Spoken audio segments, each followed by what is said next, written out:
Ya, bismillahirrahmanirrahim. Assalamualaikum warahmatullahi wabarakatuh. Waalaikumsalam Waalaikumsalam warahmatullahi wabarakatuh. Bismillahirrahmanirrahim. Alhamdulillahirabbil alamin. Wa bihi nasta'inu ala umurid dunya waddin. Asyhadu an la ilaha illallah wahdahu la syarikalah wa asyhadu anna Muhammadan abduhu wa rasuluh. Allahumma salli ala sayyidina wa maulana Muhammad wa ala alihi wa ashabihi ajma'in. Amma ba'du. Alhamdulillah, semoga kita semua dalam keadaan sehat walafiat.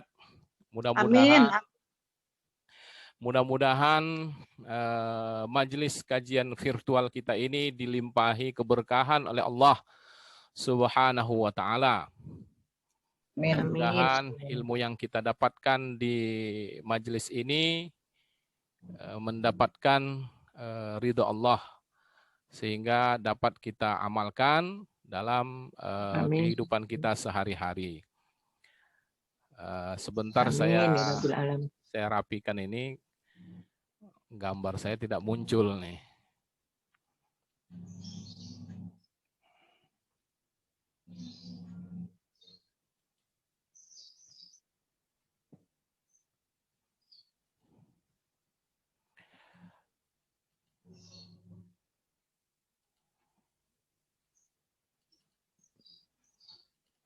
Bapak Ibu para jamaah sekalian, hari ini kita bertemu kembali di Majelis Kamisan Mutiara Al-Kahfi. Sedikit ingin kami sampaikan bahwa majelis ini dilaksanakan atas kerjasama Majelis Taklim Ibu-Ibu Masjid Nurul Huda, Utan Kayu Selatan, Matraman, dan Forum Kajian Islam Khuluqin Azim.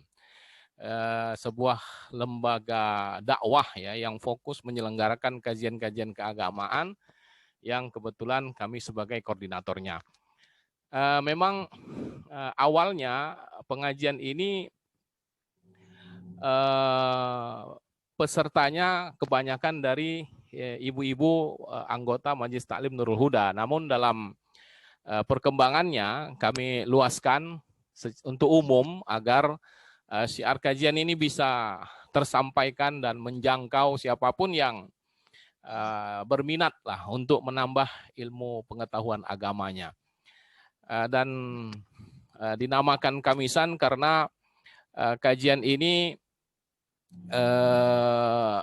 rutin dilaksanakan setiap Kamis ya. Jadi rutin setiap Kamis dan disebut dengan Mutiara Al-Kahfi itu karena pembahasan kali ini hanya kali ini ya berkenaan dengan tadabbur surat Al-Kahfi.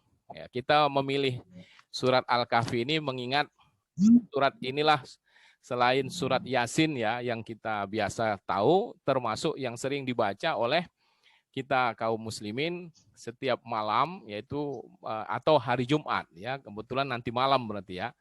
Nah, harapannya tentu saja ketika nanti malam barangkali kita membaca Al-Kahfi ya, setidaknya ada pemahaman lah, ada ilmu yang kita ingat, yang kita tahu setelah kita membahas surat Al-Kahfi itu. Nah, jadi ini yang menjadi latar belakang mengapa surat ini yang kita pilih ya, padahal memang banyak surat-surat lain. Nah, bukan tidak tertutup kemungkinan setelah ini nanti kita kalau misalnya kita selesai Al-Kahfi, kita bisa membaca surat Yasin, ya, surat Ad-Dukhan, surat Tabarok, Ar-Rahman, yang biasa kita baca lah. Itu fokusnya ya, bukan menafsirkan atau mentadabbur seluruh ayat-ayat Quran pada saat ini, tapi lebih kepada pertimbangan-pertimbangan itu ya. Alhamdulillah sampai hari ini kajian kita ini sudah berlangsung 9 kali dan ini sudah memasuki ayat ke-45 sebagaimana yang akan kita bahas setelah ini. Jadi mari kita niatkan untuk menuntut ilmu walaupun dengan cara yang seperti ini. Mudah-mudahan apa yang dijanjikan Allah dan Rasul-Nya untuk setiap majelis ilmu berupa rahmat, sakinah, kehadiran para malaikat dan dibanggakan Allah di hadapan makhluk-makhluknya yang lain, insya Allah akan kita dapatkan pula. Jadi tentu saja kita berharap setelah pemaparan materi ini nanti, mari kita diskusikan, ya mungkin ada yang ingin menambahkan, ya mengajukan pertanyaan-pertanyaan, ya silakan langsung atau melalui chat yang tersedia di aplikasi kita masing-masing. Baiklah Bapak Ibu para jamaah sekalian, mari kita mulai dari ayat ke-45. A'udzubillahi minasyaitonirrajim. Bismillahirrahmanirrahim. Wadrib lahum masalal hayatid dunya kama in anzalnahu minas sama kama in anzalnahu minas samaa'i fakhtalata bihi nabatul ardi fa asbaha hashiman tadruhu riyah wa kana Allahu ala kulli syai'in muqtadira.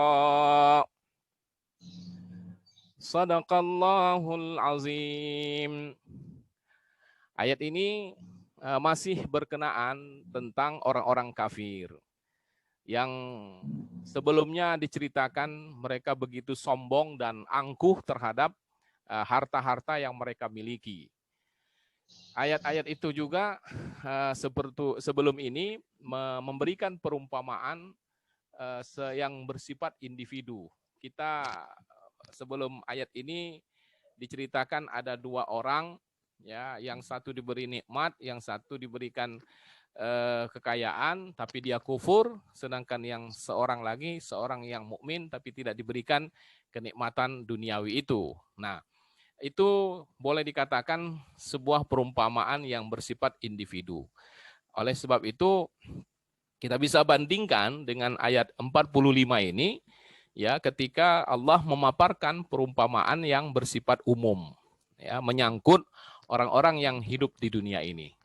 Nah, ayat ini memerintahkan kepada Nabi, ya, memerintahkan kepada Rasulullah untuk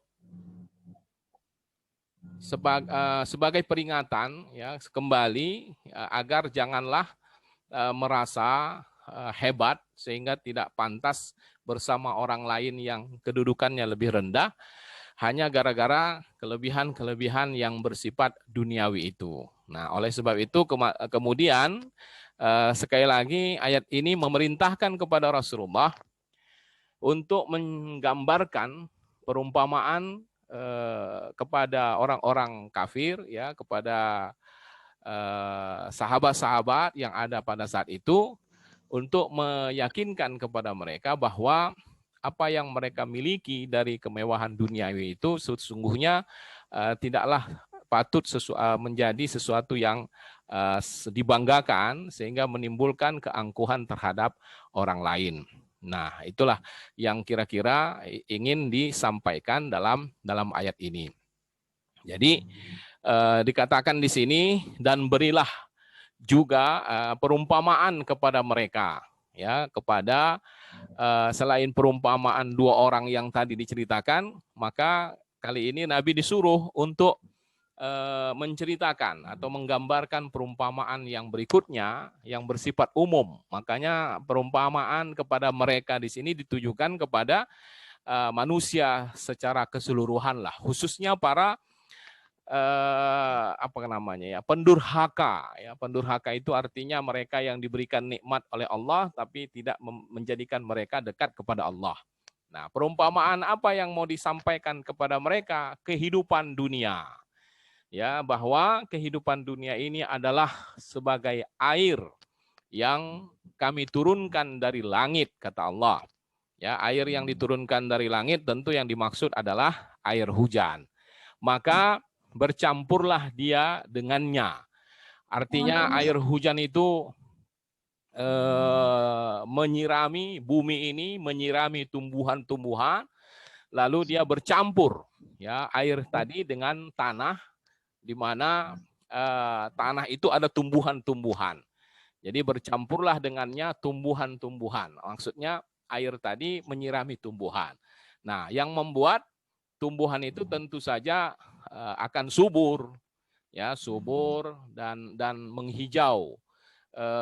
Artinya memberikan perkembangan, ya pertumbuhan yang baik terhadap tumbuhan-tumbuhan tadi. Nah, lalu kemudian kata ayat ini, lalu ia menjadi kering kerontang. Nah, kalimat lalu itu terkesan bahwa perubahan itu begitu cepatnya, ya, dari yang tadinya tumbuh subur, hijau, ya matang buah-buahannya dan sebagainya, lalu dengan cepat dia menjadi kering, dan akhirnya yang diterbangkan oleh angin karena dia kering, lalu dia mati, lalu dia hancur dan diterbangkan oleh angin. Dan Allah Maha Kuasa atas segala sesuatu, bahwa Allah menghidupkan, mematikan, menyuburkan, melayukan. Begitulah kehidupan dunia. Jadi ini sebuah penggambaran, ya, yang menunjukkan bahwa ada hal yang begitu penting disadari oleh mereka yang mendapatkan kenikmatan duniawi. Ya, janganlah berlebih-lebihan, karena apa yang kita miliki itu segera bisa hilang. Ya, apa yang kita dapatkan itu bisa berubah, dan pada akhirnya itu akan lepas dari kehidupan kita. Jadi janganlah ketika dia masih bersama kita menjadikan kita sombong, angkuh, sebagaimana yang diceritakan, digambarkan tentang orang-orang kafir yang tidak mau bergaul dengan orang-orang yang tidak memiliki harta itu. Nah, itu yang ingin ditegaskan kembali dalam ayat ini. Jadi ayat ini menceritakan tentang karakter kita, ya, secara keseluruhan manusia hamba Allah ini dalam kaitannya dengan dunia. Nah, salah satu faktor yang membuat orang-orang musyrik, ya, enggan bertauhid atau menerima dakwah Islam, menyembah Allah, adalah kecenderungan mereka, ya, menyukai persoalan-persoalan duniawi secara berlebihan. Ya, itu salah satu yang menjadi problem mereka sebetulnya. Kenapa mereka tidak mau beriman, menerima ajaran atau dakwah Rasulullah Shallallahu Alaihi Wasallam. Salah satu yang menjadi kesulitan mereka adalah meyakini bahwa akan ada kehidupan, ya, setelah dunia ini, yaitu kehidupan yang abadi, di mana nanti di sana akan diberikan pembalasan terhadap apa yang sudah dilakukan di dunia. Itu paling sulit diyakini oleh orang-orang musyrik dulu, ya, pada masa Nabi. Oleh sebab itulah membuat mereka menolak, ya, lebih menolak apa yang disampaikan oleh Rasulullah. Nah, padahal kalau mereka menyadari keberadaan dunia ini sebetulnya adalah sementara.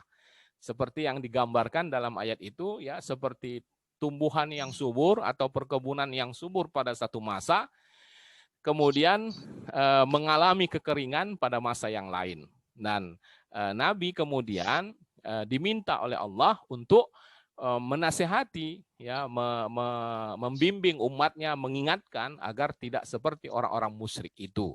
Jadi janganlah seperti mereka yang hanya menganggap kehidupan sesungguhnya, kenikmatan yang hakiki itu adalah ketika memiliki dunia. Karena pada dasarnya itu bisa cepat hilang, sebagaimana digambarkan dalam ayat 45 tadi, bahwa dia seperti air hujan yang menerpa tumbuh-tumbuhan, lalu dia tumbuh subur, lalu kemudian dia layu, dan akhirnya hilang. Jadi bayangkan begitu cepatnya dan begitu mudahnya segala sesuatunya itu berubah, sehingga kita tidak pantas menganggap bahwa kita sudah memiliki hakikat kenikmatan hidup itu hanya karena dunia. Bapak Ibu para jamaah sekalian, dari ayat ini, ayat 45 ini ada hal yang menarik yang bisa kita amati, ya. Ada hal yang menarik yang bisa kita lihat dan kita renungkanlah, ya, mengapa dunia ini disamakan dengan air. Tadi kan dikatakan, berikanlah kepada mereka perumpamaan dunia ini seperti kamain anzalnahu, ya, seperti air yang kami turunkan dari langit lalu menerpa atau menimpa, menyirami tumbuh-tumbuhan itu. Nah, kenapa disamakan dengan air? Ada penjelasan yang barangkali bisa memberikan gambaran kepada kita. Ya, saya kutipkan dari tafsir Al-Qurtubi. Ya, mari kita lihat di slide ini ya. Di slide ini nanti ada gambarannya.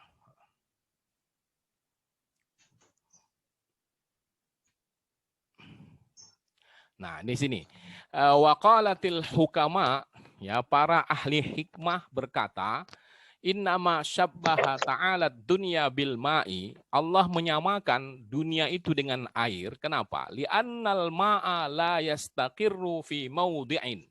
Karena air itu sifatnya tidak bisa tetap pada satu tempat. Wa kadzalika dunya la tabqa ala wahidin. Begitu juga dunia, dia tidak bisa tetap pada satu orang. Jadi kita lihat bagaimana apa yang kita sebut dengan kenikmatan dunia itu bisa beralih kepada siapa saja, bisa berpindah kemana saja. Ya, sama seperti air, maka Allah menyamakannya dengan air itu dari segi ketidaktetapannya pada satu keadaan. Ya, wali annal ma'a la yastaqimu ala halatin wahidah. Ya. Dan sesungguhnya air itu tidak bisa tetap dalam satu keadaan. Wa kadzalika dunya, ya, begitu jugalah dunia. Wali annal ma'a la yabqa wa yadhhab kadzalika dunya tafna, ya, karena air itu tidak bisa tetap dan dia bisa pergi hilang, maka begitu jugalah dunia, dia juga akan bisa hilang. Wali annal ma'a la yaqdiru ahadun ayyadakhulahu wa la yabtalla. Dan begitu pula, mengapa Allah menyamakannya dengan air dunia ini? Karena air itu tidak bisa, seseorang tidak bisa, ya, mengendalikan air dalam satu keadaan, misalnya dimasukkannya ke dalam suatu tempat, ya, kemudian dia tidak bisa menjamin tidak tumpah gitu. Pasti akan berceceran, pasti ada yang menetes dan seterusnya. Jadi ketika seseorang menempatkan air di suatu bejana misalnya, dia tidak bisa menjamin, dia tidak akan bisa sanggup untuk betul-betul menjaga air itu tidak tumpah sama sekali. Ya, seperti orang yang menghidangkan minuman ke tamu misalnya, ya, atau ketika dia menyiapkannya di dapur, pasti ada air yang tertumpah. Nah, wa kadzalika dunya. Nah, begitu juga dunia, kata Imam Al-Qurtubi dalam penjelasannya ini, ya, la yaslamu ahadun dakhalaha min fitnatiha wa afatiha. Bahwa seseorang pun tidak sanggup untuk menghindar kalau sudah urusan dunia dari apa? Dari fitnah dan kerusakannya.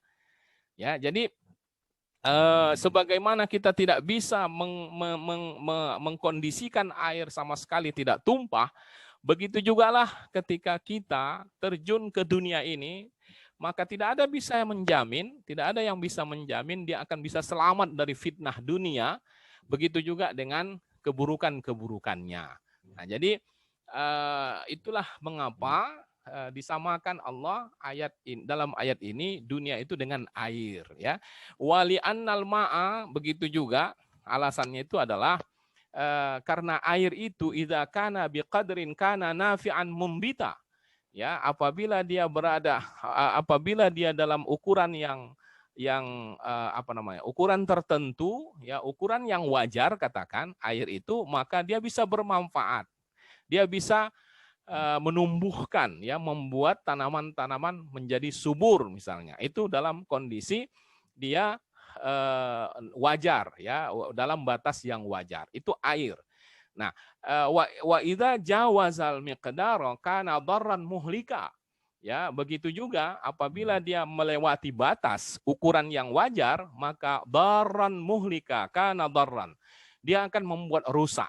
Ya, dia akan membuat mudarat, muhlika, bahkan bisa menghabiskan atau menghilangkan. Tumbuhan itu, katakanlah kita punya bunga, ya, dalam sebuah pot, lalu setiap hari kita siram dengan air yang wajar, maka bunga itu akan tumbuh indah gitu. Tapi coba kalau kita sirami dengan air yang berlebih-lebihan, maka akan menjadi rusak, bahkan mati. Wa kadzalika dunyal kafaf, ya begitu jugalah dengan dunia. Ya, jadi sebagaimana air yang banyak kalau berlebihan bisa berbahaya, maka dunia juga begitu. Kalau dalam posisi atau dalam porsi yang cukup, wa kadzalika dunyal kafaf minha yanfa'u wa fuduliha yadur. Dunia juga begitu, al kafafu minha, yang cukup dalam arti wajar begitu, sesuai kebutuhan, maka yanfa, dia akan bermanfaat. Wa fuduliha yadur, sedangkan kalau berlebih-lebihan maka dia akan mencelakakan. Jadi seperti itulah gambaran dunia. Ketika Allah menyamakannya dengan air, maka di situ ada hikmah, ya. Salah satunya seperti yang terakhir dikatakan, bahwa air akan kalau berlebih-lebihan akan berbahaya, maka begitu jugalah dengan dunia. Jadi hal yang logis barangkali dapat kita ambil kesimpulan kenapa ayat ini menyamakan kehidupan dunia dengan air. Selanjutnya Imam Al-Qurtubi dalam tafsirnya menjelaskan, ya, menambahkan penjelasan itu berdasarkan hadis Rasulullah Sallallahu Alaihi Wasallam. Wa fi hadisin Nabi Sallallahu Alaihi Wasallam qol, ya, dalam hadis Nabi dikatakan, qala lahu rajulun, ya Rasulullah, inni uridu an akuna minal faizin. Seorang laki-laki bertanya kepada Rasulullah, ya Rasulullah, aku ingin menjadi orang yang sukses atau orang yang berhasil dalam kehidupan. Lalu kata Rasulullah, qala zarid dunya. Ya, tinggalkanlah dunia dalam arti jangan terlalu terjun ke dalamnya. Wa khudz minha kal ma'ir rakid. Maka ambillah dari dunia itu seperti air yang tenang. Fa innal qalila minha yakfi, karena sedikit air akan menguntungkan atau bermanfaat, akan mencukupkan. Wal kasira minha yutghi, kalau berlebih-lebihan maka itu bisa membahayakan. Jadi berdasarkan hadis inilah penjelasan dari para ahli hikmah tadi. Ya, bahwa dunia itu seperti air yang tenang, sedikit kita ambil itu sudah cukup, kalau berlebih-lebihan bisa berbahaya. Wa fi sahihi Muslim anin Nabi sallallahu alaihi wasallam. Hadis kedua yang beliau kutipkan di sini adalah qad aflaha man aslama wa ruziqa kafafan wa qanna'ahu Allahu bima atahu. Beruntunglah orang Islam, ya, beruntunglah mereka yang sudah Islam dan diberikan karunia rasa cukup oleh Allah. Jadi yang berupa rezeki kecukupan itulah, ya, wa qanna'ahu Allah, kemudian Allah jadikan dia qanaah, ya, menerima apa yang sudah, menerima dengan ridha apa yang sudah diberikan Allah kepadanya. Jadi ini menunjukkan kepada kita bahwa yang kita butuhkan dari dunia itu adalah rasa cukup kita. Ya, kenapa? Karena itulah yang bisa menghentikan proses yang begitu panjang dalam perjalanan pencapaian meraih dunia. Jadi kalau kita tidak hentikan dengan rasa cukup, maka kita tidak akan berhenti. Dan itu akan membahayakan. Seperti orang yang mengambil air dengan berlebih-lebihan, lalu dia siramkan ke tumbuhan, bukan malah subur, tapi malah membuatnya mati. Jadi Bapak Ibu para jamaah sekalian, ya, ayat ini menggambarkan kepada kita, ya, nikmat duniawi yang dinikmati itu sebetulnya sebentar lah. Ya, masa muda, ya, masa yang dimana kita barangkali terlibat banyak, ya, menghabiskan waktu untuk kepentingan-kepentingan duniawi kita. Lalu kemudian faktanya adalah sedikit demi sedikit akhirnya berkurang. Dan teruslah berkurang hingga akhirnya hilang sama sekali. Digambarkan dalam ayat itu, ya, Allah mengilustrasikannya dengan hujan yang menumbuhkan tanaman, memekarkan, menyuburkan, lalu layu, lalu mati. Dan akhirnya hancur, hilang, diterbangkan oleh angin. Jadi boleh kita katakan bahwa ayat ini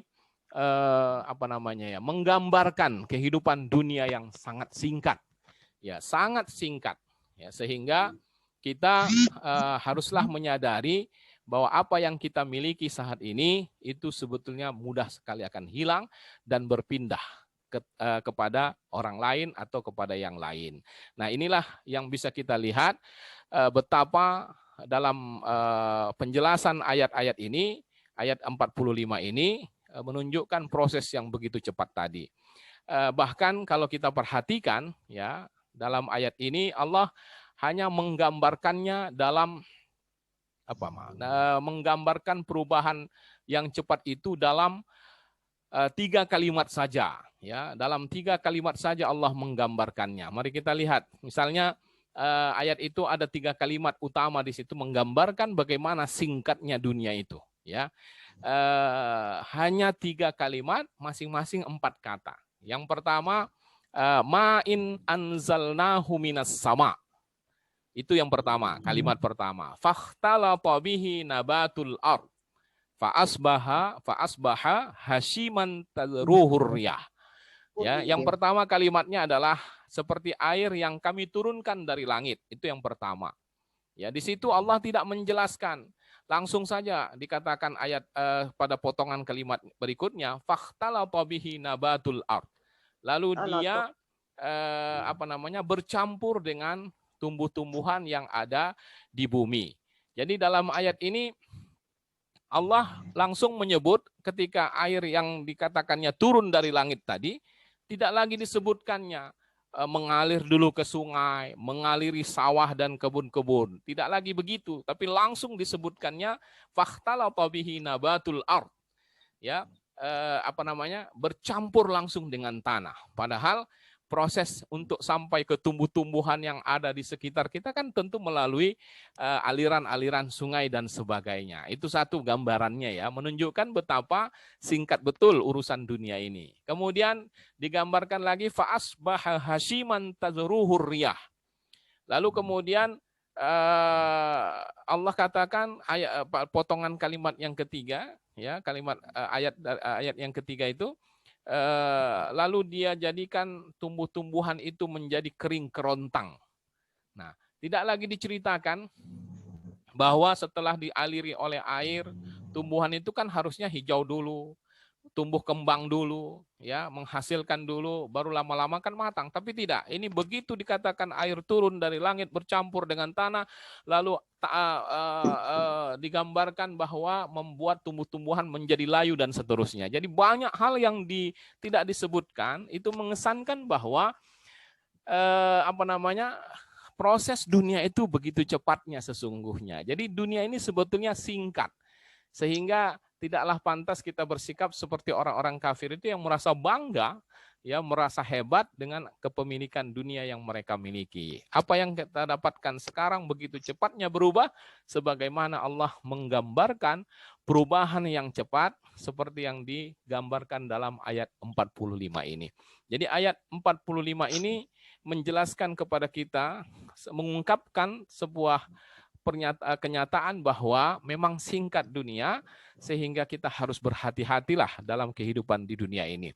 Nah, Bapak Ibu, kalau kita lihat ayat-ayat yang lain, ya, kita juga bisa melihat gambaran yang sama. Ya, artinya banyak ayat-ayat Al-Quran yang menggambarkan kepada kita perubahan-perubahan yang cepat atau perubahan-perubahan yang tak bisa kita hindari. Ya, banyak ayat-ayat tentang itu, ya, salah satunya seperti yang disebutkan dalam Al-Hadid ayat 20, ya. Selengkapnya ayat ini adalah i'lamu annamal hayatud dunya la'ibun wa lahwun wa zinatun wa tafakhurum bainakum wa takasurum fil amwali wal aulad. Ketahuilah sesungguhnya kehidupan dunia itu adalah permainan dan senda gurau. Lalu perhiasan, kemudian saling berbangga satu sama lain, dan memperbanyak harta dan anak. Lalu dilanjutkan dengan potongan ayat ini. Kama sali ghaisin a'jabal kufara nabatuhu summa yahiju fatarahu musfarran summa yakunu hutama. Ya, digambarkan oleh Al-Qur'an seperti hujan yang tanaman-tanamannya mengagumkan para petani, kemudian tanaman itu menjadi kering dan kamu lihat warnanya kuning, kemudian menjadi hancur. Jadi singkat sekali kehidupan dunia itu. Hujan menyirami tanaman, sebentar saja dinikmati keindahannya, lalu kemudian kering lagi, dan akhirnya menguning, kemudian layu dan hancur. Jadi inilah gambaran yang begitu cepat dari proses dunia tadi. Jadi banyak sebetulnya ayat-ayat selain ini, dan itu juga bukan hanya terjadi pada pada alam, ya, alam dalam arti makhluk-makhluk lain gitu. Manusia pun sebetulnya juga mengalami hal yang sama. Ya, manusia juga mengalami hal yang sama, yaitu perubahan yang begitu cepat, yang tidak, kalau kita tidak sadari, maka kita akan kaget dengan perubahan-perubahan itu. Ya, jadi bukan hanya tumbuhan, hewan dan lain-lain selain manusia, bahkan manusia juga bisa berubah dengan cepat. Kita lihat dalam surat Ar-Rum, ya, ayat 54, ya, perubahan dunia ini termasuk kita di dalamnya begitu cepatnya, ya. Di dalam ayat ini dikatakan Allahul ladzi khalaqakum min dha'fin tsumma ja'ala min ba'di dha'fin quwwatan tsumma ja'ala min ba'di quwwatin dha'fan wa syaibah yakhluqu ma yasha'u wa huwal alimul qadir. Allah dialah yang menciptakan kamu dari keadaan lemah, kemudian dia menjadikan kamu sesudah keadaan lemah itu menjadi kuat. Kemudian dia menjadikan kamu sesudah kuat itu menjadi lemah dan beruban. Ya, dia menciptakan apa yang dikehendakinya dan dialah yang maha mengetahui lagi maha kuasa. Nah, jadi manusia juga mengalami perubahan-perubahan itu. Dulu kita lemah, lalu kemudian kita tumbuh menjadi anak yang sehat, ya, menjadi orang yang kuat, lalu kemudian setelah itu kita akan lemah kembali. Nah, itu adalah sebuah sunnatullah, ya, artinya sesuatu yang tak mungkin kita hindari. Apa yang kita alami itu sama dengan perubahan alam ini, bahwa apapun akan terjadi, apapun apapun akan kita lewati, ya, perubahan-perubahan itu akan kita alami. Itu yang ingin ditegaskan dalam ayat ini. Namun sebagai peringatan juga bahwa barangkali ada yang memang tak berubah. Artinya ada kemungkinan yang tak berubah dari kita. Mungkin secara fisik kita berubah, ya, bahwa kita sudah semakin lemah, semakin tua, beruban dan seterusnya. Nah, tapi di sisi lain kita menyadari juga ada yang tidak berubah, dan itu disinyalir oleh Rasulullah Shallallahu Alaihi Wasallam sebagaimana dalam hadis berikut ini. Ya, kata Rasulullah, la yazalu qalbul kawiri syabban fisnataini fi hubbid dunya wa tulil amal. Hati orang yang sudah tua, bukan orang tua maksudnya ayah dan ibu, bukan, ya. Ini maksudnya hati orang yang sudah tua akan seperti anak muda, maksudnya merasa muda lah dalam dua hal. Apa itu? Dalam hal cinta dunia dan panjang angan-angan. Jadi boleh jadi secara fisik kita berubah, tapi dalam hal cinta dunia ada orang yang tak berubah. Kalau katakanlah dulu proses awal ketika kita masih muda, kita semangat mengejar dunia, ya, lalu harusnya setelah berubahnya kehidupan itu semakin tua, cinta dunia itu semakin berkurang. Tapi boleh jadi ada orang yang tak begitu gitu. Ya, justru ketika perubahan fisiknya mengarah kepada penurunan, cinta dunianya tetap bertahan, bahkan mungkin lebih meningkat. Itu yang berbahaya. Jadi kata Rasulullah, boleh jadi orang sudah tua, tapi dia seolah-olah pengen muda. Dalam hal apa? Dalam hal cinta dunia.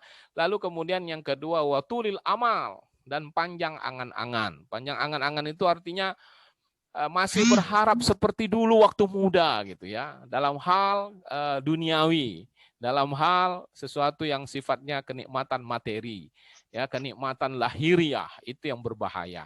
Padahal sejatinya seseorang ketika bertambah usianya, bertambah umurnya, semakin mendekatkan dirinya kepada Allah Subhanahu wa taala. Dalam sebuah hadis dikatakan oleh Rasulullah,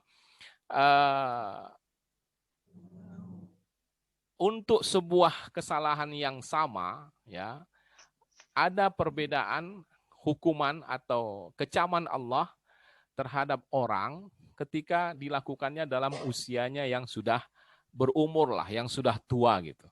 Ya, ada 3 yang tidak dilihat oleh Allah di hari kiamat.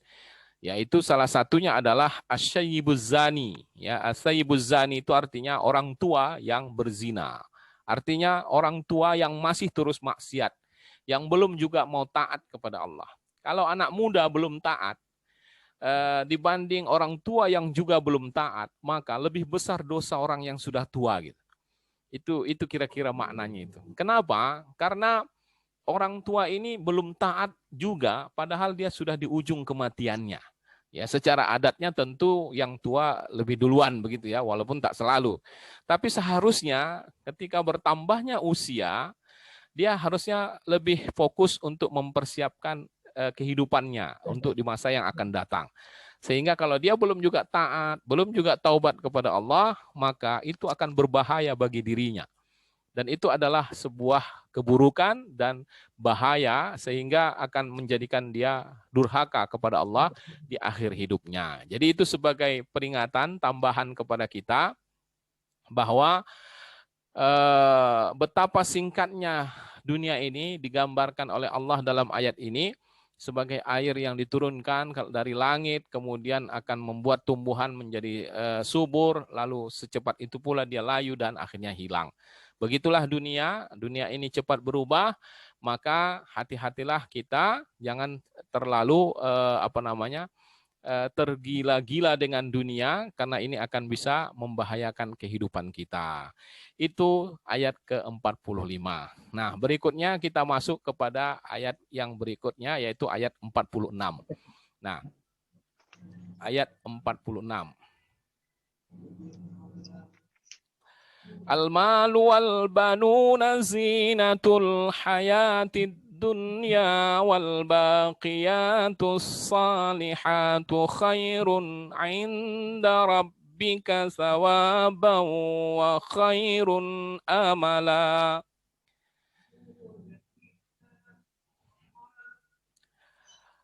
Ayat ini kembali menjelaskan kepada kita ya kaitannya dengan perumpamaan sebelumnya. Kalau tadi dikatakan perumpamaan dunia ini dengan segala gemerlapnya, ya, jadi dunia digambarkanlah ya gambarannya itu, maka ayat berikut ini yang tadi kita baca ini adalah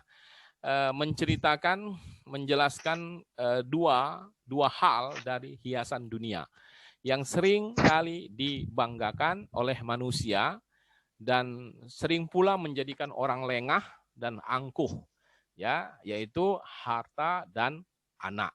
Nah, jadi kalau tadi dunianya, sekarang isinya. Nah, apa saja dari dunia ini yang sering sekali membuat kita lalai? Nah, dicontohkan dalam ayat ini adalah al-malu wal banun. Harta dan anak-anak adalah perhiasan kehidupan dunia. Ya, harta dan anak-anak itu adalah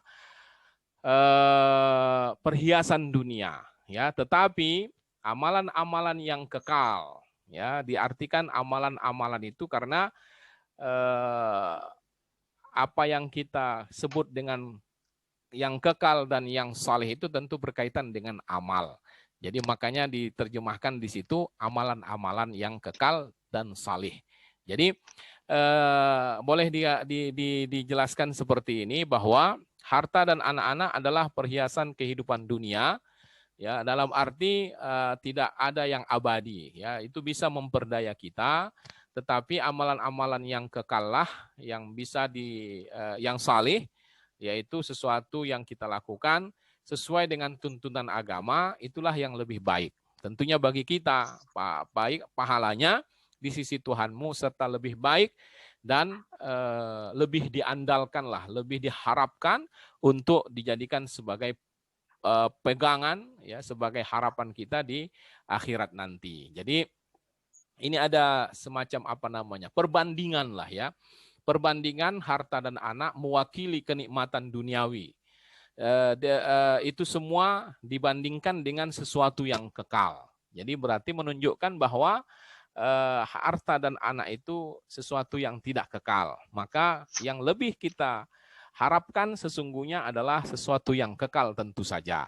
Jadi harta dan anak itu bukan tidak baik, ya, dia tetap baik. Tapi untuk menjadi andalan kita dalam kehidupan yang akan datang, maka kata Allah, wal baqiyatus salihat, yaitu amalan-amalan yang kekal lagi saleh.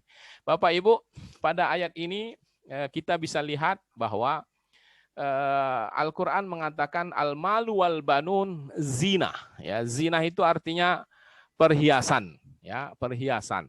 Nah, ini mengesankan kepada kita bahwa harta dan anak itu tidak disebut sebagai sesuatu yang buruk. Ya, jadi harta dan anak itu bukanlah hal yang buruk. Buktinya dalam ayat ini dikatakan sebagai perhiasan nih, perhiasan. Harta dan anak adalah perhiasan dunia. Jadi bukan sesuatu yang buruk, dan kalaupun kita lihat pada ayat-ayat yang lain di dalam Quran menyinggung masalah anak dan harta, itu juga tidak selalu buruk. Ini yang perlu kita ingatkan sehingga jangan orang terlalu berlebih-lebihan dalam menyikapi harta ini. Di satu sisi ada yang boleh dikatakan ekstrim kanan lah ya, ekstrim kiri, terlalu mencintai harta. Ada pula yang sangat ekstrim lagi ke kanan, ya kiri, yaitu tidak mau sama sekali urusan harta dan anak. Ini juga menjadi tidak baik. Kenapa? Karena di dalam Quran sendiri penyebutan harta dan anak itu tidak selalu buruk. Nah, mari kita lihat misalnya dalam beberapa ayat, di antaranya surat Ali Imran, ya, surat Ali Imran ayat 14. Di situ dikatakan zuyyina linnasi hubbus syahawati minan nisa'i wal banin wal qanatiril muqantarah. Ya, hubbus syahawat. Kita dihiasi oleh Allah dengan kecintaan terhadap keinginan. Artinya kecenderungan, kesukaan kita terhadap harta dan anak. Ayat itu kemudian mencontohkan wanita, anak-anak, perhiasan dan sebagainya begitu. Nah, menunjukkan kepada kita kecintaan terhadap harta itu bukan berarti sesuatu yang tidak lazim, ya. Itu sesuatu yang fitrah, ya, yang sudah merupakan kodrat kita karena Allah sudah menghiaskan kita, ya, hati kita dengan kecenderungan itu. Jadi bukan sesuatu otomatis cinta senang harta itu menjadi tidak baik gitu, tidak juga, ya. Bagaimanapun orang senang mendapatkan sesuatu lah. Ya, tapi yang perlu diingatkan bahwa janganlah menjadikan dia lalai, kan itu sebetulnya. Kemudian juga Al-Kahfi ayat 46. Ya, seperti tadi, zinatul hayatid dunya, itu jelas ayat yang kita baca. Kemudian At-Taghabun. Ya, At-Taghabun ayat 14-15. Di situ dikatakan ya ayyuhalladzina amanu inna min azwajikum wa auladikum aduwwal lakum fahdharuhum. Hai orang yang beriman, sesungguhnya di antara istri-istri atau suami sebetulnya itu, ya, jadi pasangan, ya, dan anak-anak itu ada yang menjadi musuh bagi kamu. Artinya tidak semua juga menjadi musuh, hanya sebagian gitu. Nah, yang sebagian itulah yang diingatkan oleh Allah. Jadi hati-hatilah, fahdharuhum, hati-hatilah kalian terhadap mereka. Janganlah menjadikan mereka musuh kita dalam mendekatkan diri kepada Allah. Kan itu maksudnya itu, ya. Jadi tidak semuanya buruk, sekali lagi. Kemudian juga selanjutnya ayat itu, ayat 15 mengatakan innama amwalukum wa auladukum fitnah. Sesungguhnya harta dan anak kalian itu adalah fitnah. Fitnah itu artinya ujian, ya, cobaan, sesuatu yang membuat kita dalam keadaan sulit sehingga kita harus berhati-hati. Jadi tidak otomatis sulit orang yang dapat anak, dapat harta menjadi bahaya, tidak. Ya, jadi artinya janganlah kita a priori, ya, bahwa harta dan anak itu menjadi buruk atau sesuatu yang tidak baik. Karena dalam penggambaran Al-Qur'an terhadap harta dan anak itu seimbang lah. Artinya tidak melulu buruk, tapi juga diingatkan kepada kita jangan sampai harta dan anak itu membuat kita lalai dari mengingat Allah. Jadi tidaklah memiliki harta itu menjadi otomatis kita hina, ya, menjadi otomatis kita tidak mulia di sisi Allah. Justru dengan harta banyak kita bisa melakukan ketaatan kepada Allah, ya, dibanding kalau kita tidak memilikinya. Tapi walaupun begitu, karena sifatnya ya sifat harta dan anak serta kenikmatan dunia itu secara potensial dapat melalaikan bahkan menjerumuskan, maka ayat 46 ini membandingkannya dengan yang lebih baik. Jadi ada yang lebih baik, walaupun anak dan harta itu baik, ya tidak selalu buruk, tapi ada yang lebih baik. Itu yang mau dikatakan dalam ayat 46 ini. Jadi lanjutannya wal baqiyatus salihat. Ya, harta anak itu adalah zinatul hayatid dunya wal baqiyatus salihat. Apa yang dimaksud al baqiyatus salihat di sini adalah amal-amal yang kekal dan yang salih, ya. Nah, kalau kita baca terjemahannya itu seperti ini, yaitu amal-amal yang kekal dan soleh, itu kesannya kayaknya terbalik gitu. Ya, harusnya kan amal-amal yang soleh, amal-amal soleh dan kekal. Ya, tapi ayat ini mendahulukan al-baqiyat baru as-salihat. Ya, yang kekal dan yang saleh. Nah, kalau kita kalau kita baca ya secara keseluruhan ayat ini, maka kita bisa menangkap maksudnya gitu ya. Mengapa Allah mendahulukan kata-kata yang kekal dengan yang baru yang saleh. Apa maksudnya? Apa tujuannya? Sebetulnya ini untuk menegaskan ketidakkekalan harta dan anak tadi. Ya, ketika di depan dikatakan anak dan harta itu adalah perhiasan dunia, itu lalu dilanjutkan dengan wal baqiyat dan yang kekal, maka dari struktur kalimat itu kita bisa pahami. Ketika disebutkan kemudian yang kekal, berarti yang disebutkan sebelumnya itu sesuatu yang tidak kekal. Jadi Al-Quran sangat praktis menjelaskan sekaligus dalam satu ayat beberapa hal. Ya, selain menyebutkan harta dan anak itu adalah perhiasan, walaupun tidak disebutkannya harta dan anak itu sesuatu yang tidak kekal, tapi selanjutnya ayat itu bisa kita pahami, dari lanjutan ayat itu bisa kita pahami bahwa ada kesan yang ingin ditegaskan bahwa harta dan anak itu perhiasan yang tidak kekal. Kenapa? Kalau mau yang kekal, nah maka lanjutin ayat itu. Ya, wal baqiyatus salihat, dan yang kekal itu adalah seterusnya.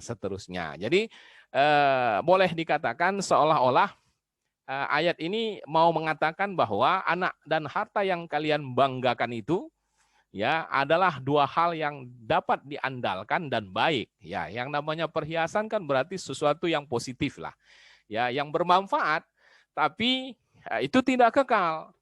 Jadi baik tapi tidak kekal. Maka sedangkan amal-amal yang kekal lagi utama di sisi Allah itu lebih baik pahalanya dan lebih dapat diandalkan. Jadi sebuah cara dari Al-Quran dalam mengungkapkan sesuatu secara singkat tapi memiliki makna yang padat.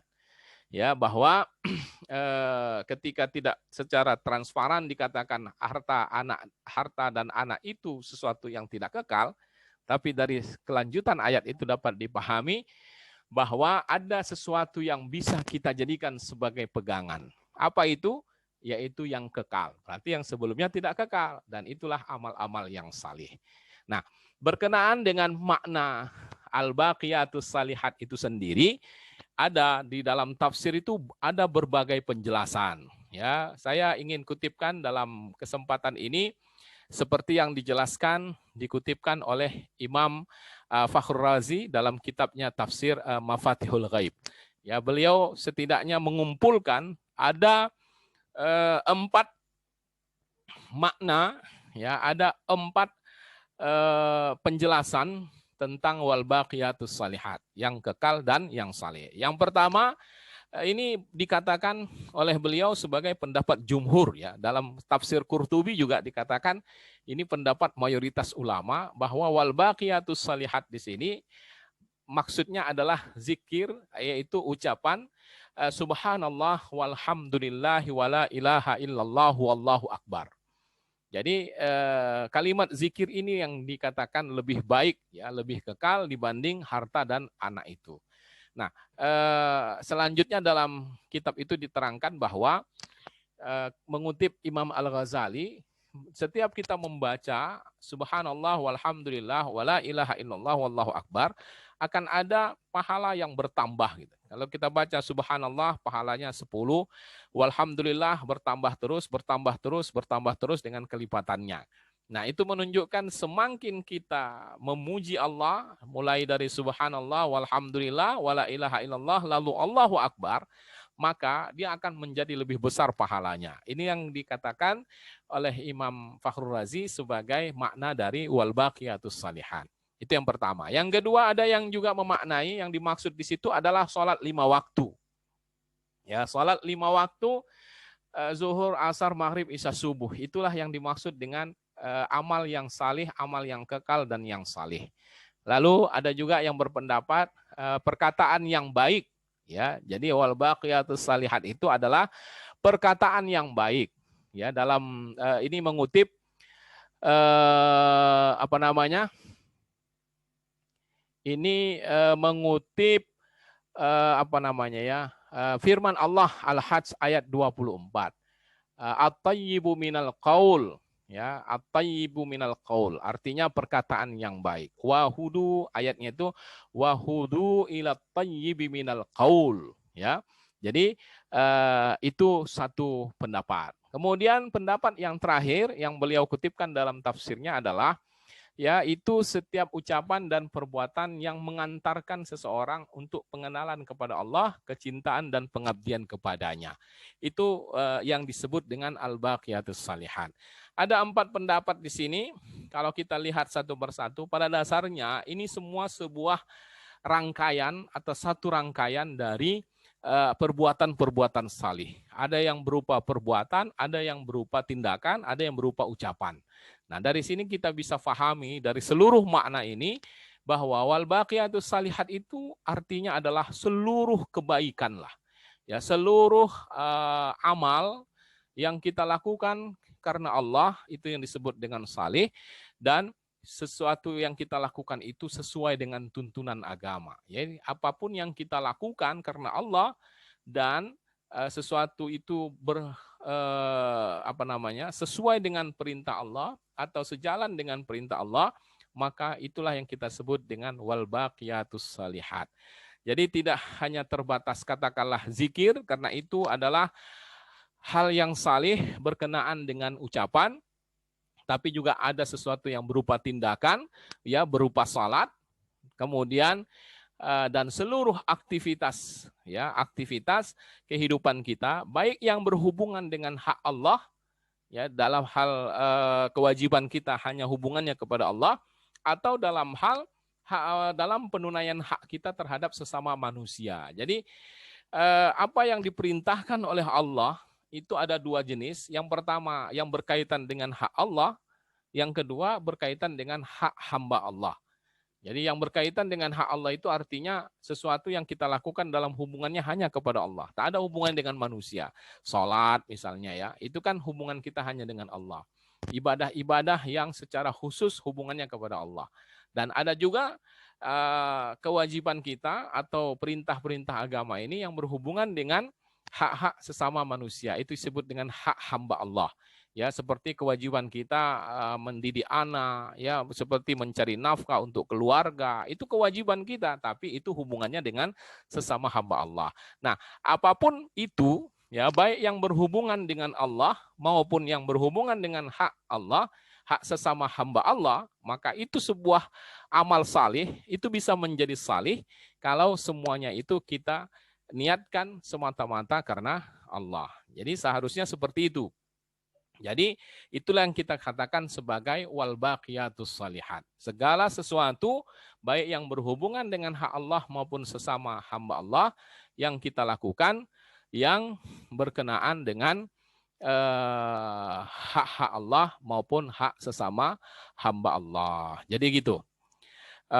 Jadi kita bisa mengatakan bahwa orang-orang yang menghabiskan waktunya untuk kesenangan duniawi itu artinya dia tidak akan mendapatkan bagian lagi di akhirat, dan itu nanti akan membuat dia akan sengsara di akhirat karena tidak ada lagi bagiannya untuk kehidupan di dunia, di akhirat, karena semuanya sudah dia habiskan di dunia. Dan inilah yang diingatkan oleh Allah, ya, dalam ayat Asy-Syura, ya, Asy-Syura ayat 20.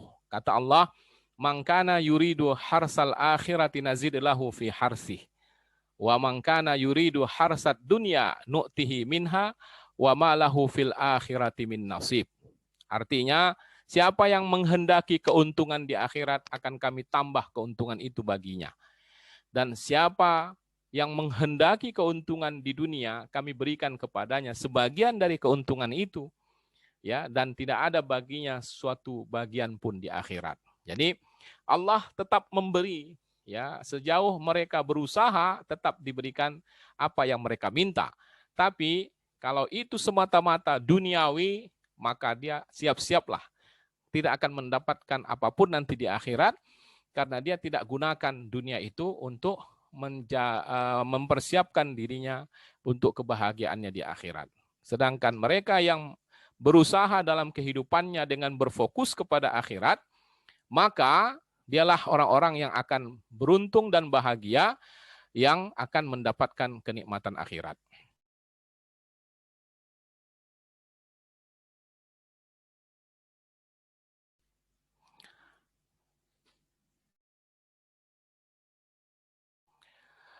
Itulah orang-orang yang akan mendapatkan kebahagiaan akhirat. Jadi kita dalam menyikapi dunia ini dituntut kepada kita adalah keseimbangan sebetulnya. Ya, bahwa tidak mungkin kita tinggalkan dunia sama sekali, dan bukan berarti ketika kita masuk ke dunia ini kita habiskan waktu sehingga menghabiskan waktu di akhirat. Itulah yang diingatkan dalam surat Al-Qasas ayat 77 ini. Wa bataghi fima atakallahu ad-daral akhirah wala tansa nasibaka minad dunya.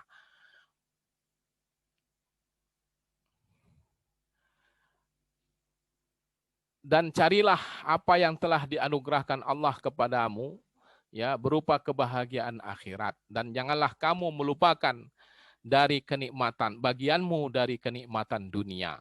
Jadi ini secara tidak langsung Allah mengajarkan kepada kita sikap yang tepat dalam menghadapi hubungan antara dunia dan akhirat. Kalau kita membaca keseluruhan ayat ini sebetulnya merupakan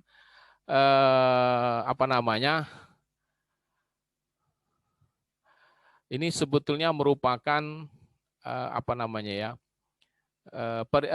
peringatan lah, ya, peringatan dari Allah supaya kita berhati-hati. Dan kalau kita baca keseluruhan ayat ini, sebelum ayat ini berbicara tentang seseorang yang telah diberikan nikmat oleh Allah tapi dia durhaka kepada Allah. Ayat ini berbicara tentang Qorun. Ya, kita tahu Qorun itu adalah orang yang susah dalam hidupnya, lalu dia kemudian diberikan nikmat oleh Allah. Dia orang yang taat sebelumnya, lalu diberikan nikmat, kemudian dia durhaka kepada Allah. Nah, itu yang terjadi pada Qorun. Dan secara singkat dikatakan bahwa kenikmatan dunia yang dia dapatkan tidak menjadikan dia taat kepada Allah.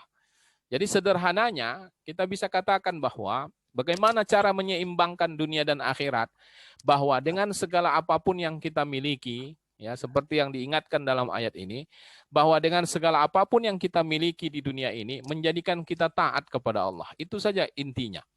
Jadi kalau ada orang dengan segala kenikmatan dunia dia jauh dari Allah, itu artinya tak seimbang dunia akhiratnya. Dan kalau dia bisa menyeimbangkan, kalau dia dengan semakin mendapat nikmat dan semakin membuat dia semakin taat, maka itu menunjukkan bahwa dialah orang-orang yang bisa menyeimbangkan dunia dan akhiratnya. Jadi rumus keseimbangan itu adalah pada dampaknya bagi ketaatan seseorang. Kalau dia semakin taat dengan kenikmatan duniawi, jadilah orang yang selamat.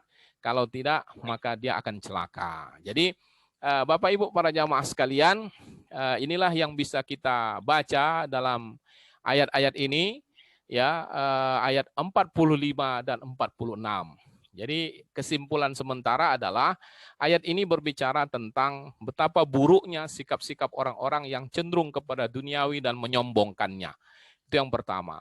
Bahwa itu semua sebetulnya kalau dia sadari akan bisa hilang seketika. Dan kalau dia mengandalkan dengan sesuatu yang tidak tetap, sesuatu yang mudah hilang, berarti dia siap-siap akan berbahaya dalam kehidupan yang selanjutnya. Dan itulah yang diingatkan Allah dari rangkaian ayat ini. Barangkali demikian, mari kita lanjutkan dengan diskusi. Silakan diaktifkan mikrofonnya dan atau dituliskan atau dicatkan dalam fasilitas yang tersedia. Terima kasih. Silakan Bapak Ibu.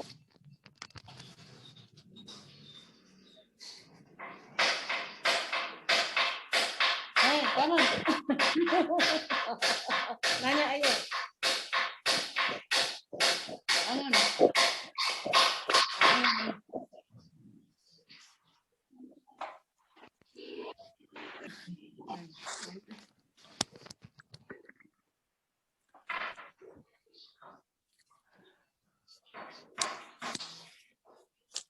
Silakan Bu, Bapak. Tanya ya Ustaz. Silakan. Assalamualaikum warahmatullahi wabarakatuh. Waalaikumsalam warahmatullahi wabarakatuh. Saya berdua nih Ustaz, Bu Sri sama Bu Bas. Oh ya, silakan Bu. Ini ayat yang ke-46 ya Ustaz. Ya. Al-malu wal-bununa zinatul hayati dunya. Tentunya kan indah namanya perhiasan, harta dan anak-anak adalah perhiasan kehidupan dunia. Ya. Tentu indah Ustaz ya, menyenangkan. Ya. Tapi bagaimana dengan anak yang durhaka dengan orang tua? Apakah itu termasuk perhiasan dunia juga? Itu aja mohon dijelaskan. Ya, baik. Pada dasarnya Allah menjadikan anak-anak dan harta itu menyenangkan, ya, menyenangkan, membahagiakan. Yang membuat dia durhaka itu bukan Allah. Yang membuat dia seperti itu tuh bukan Allah. Allah tidak menghendaki dia jadi durhaka. Allah tidak menghendaki dia jadi sengsara, membuat orang tuanya susah dan sebagainya. Banyak faktor yang menyebabkan itu. Jadi ketika Allah mengatakan di dunia ini adalah anak dan harta itu sebagai perhiasan dunia, itu sesuatu yang sudah bawaannya lah. Ya, memang begitulah bawaannya. Bahwa kemudian anak itu durhaka, Allah tidak menghendaki itu. Jadi tidak salah dengan ayatnya, yang salah dengan kitanya. Orang tuanya. Kitanya yang salah ketika anak itu tidak menjadikan perhiasan bagi kita gitu. Anak itu tidak membuat kita mulia, anak itu tidak menjadikan kita indah di mata Allah dan di mata hamba-hamba Allah. Jadi membuat anak itu tidak jadi perhiasan itu bukan Allah, tapi kita. Allah benar ketika mengatakan anak itu sebagai perhiasan. Yang salah itu kita. Kenapa yang awalnya jadi perhiasan kok jadi tidak gitu. Nah, ya kan? Yang membuat dia tidak jadi perhiasan itu kan kitanya. Ya, jadi yang salah kita, ayat tetap benar, maka disitulah Allah menyuruh kita, jagalah anakmu dan keluargamu, jagalah dirimu dan keluargamu dari api neraka. Ya kan? Artinya Allah sendiri juga mengingatkan kepada kita, ada kemungkinan anak ini durhaka, ada kemungkinan anak ini akan melawan orang tuanya, ada kemungkinan anak ini akan tidak menjadi kebanggaan bagi orang tuanya. Maka hati-hatilah seperti dalam surat At-Taghabun ayat 14 tadi. Sesungguhnya di antara anakmu dan istrimu itu ada yang menjadi musuh. Maka fahzaruhum, hati-hatilah. Jadi sebetulnya Allah sudah kasih wanti-wanti gitu. Supaya apa? Supaya terwujudlah anak dan harta ini menjadi zinatul hayatid dunia, menjadi perhiasan yang menyenangkan, ya, yang membuat kita bahagia, hati teduh ketika melihatnya. Nah, disitulah kita dituntut oleh Allah untuk menjalankan kewajiban kita sebagaimana yang diperintahkannya dalam kaitannya mendidik anak, memperlakukan anak dengan baik dan seterusnya. Saya kira itu, Ibu. Iya, baik Ustaz. Ya. Kasih. Jadi yang durhaka itu kita yang buat. Tapi itu Ustaz, yang ada anak apa tuh? Yang itu menggugat ayat orang tua 3M itu kan. Oh iya, ya itu dia. Artinya pasti ada yang salah dalam perjalanan kehidupan hubungan antara anak dan orang tua itu pasti ada yang salah gitu. Pasti ada yang keliru ya sehingga menghasilkan anak-anak yang seperti itu. Nah, ini yang kita Mereka harus hati-hati. disekolahkan, Ya kan? dikuliahkan, tapi menggugat orang tuanya. Ya itu, artinya dia memang tidak menganggap ini bukan orang yang berjasa dalam kehidupannya. Kalau dia menganggap orang tuanya adalah orang yang berjasa, orang yang harus dia syukuri keberadaannya, maka seyogianya dia tidak tega untuk memperlakukan orang tuanya seperti itu. Makanya dalam ayat yang lain, surat Luqman itu dikatakan, setelah kita disuruh bersyukur kepada Allah, kita disuruh bersyukur kepada orang tua. Kalimat syukur itu kan sesuatu yang sakral, boleh dikatakan sangat istimewa. Tapi Allah menyandingkan rasa syukur itu pada dua posisi yang seimbang, yaitu kepada Allah dan orang tua. Menunjukkan apa? Sebagaimana kita bersyukur kepada Allah begitu banyak nikmat yang diberikan kepada kita. Maka begitulah kita berterima kasih kepada orang tua yang kalau bukan karena dia, melalui dia, kita nggak ada di dunia ini. Jadi kembali kepada sikap sikap religiusitasnya lah ya, sikap spiritualitas seorang dalam memahami agamanya. Ya, jadi kalau dia menyadari firman Allah itu, ya, bahwa betapa banyak nikmat yang diberikan Allah kepadanya melalui orang tua, seyogianya dia tidak memperlakukan orang tuanya seperti itu. Itu yang sebetulnya harus diingatkan. Saya kira Baik, itu. Ustaz. Baik, terima kasih. Silakan yang lain. Ini banyak ini yang hadir ini dari saya tak sempat menyapanya satu persatu, tapi sempat yang saya lihat di sini dari Jamaah Al-Ikhlas itu Al-Ihsan ya. Al-Ihsan ada Pak.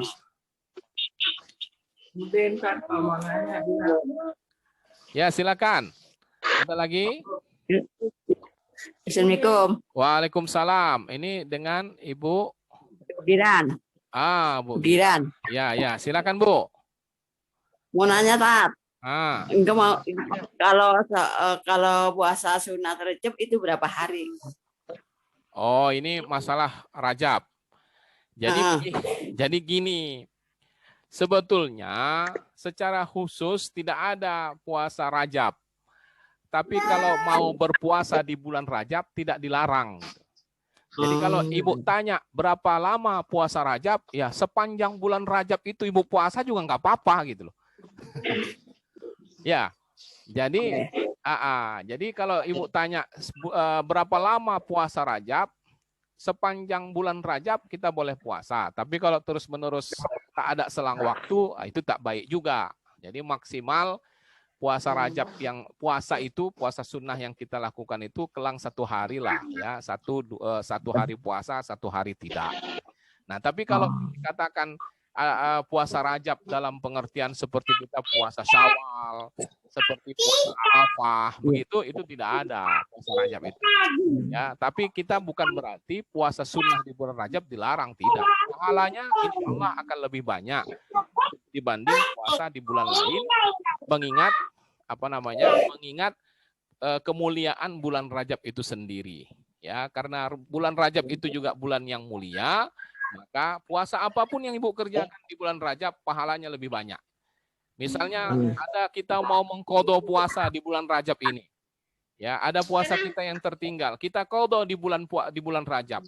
Kita bayar di bulan Rajab, maka karena kita membayarnya di bulan Rajab, pahala kita menjadi banyak bertambah. Tapi dengan syarat qadhanya itu bukan yang disengaja kita lambat-lambatin, ya.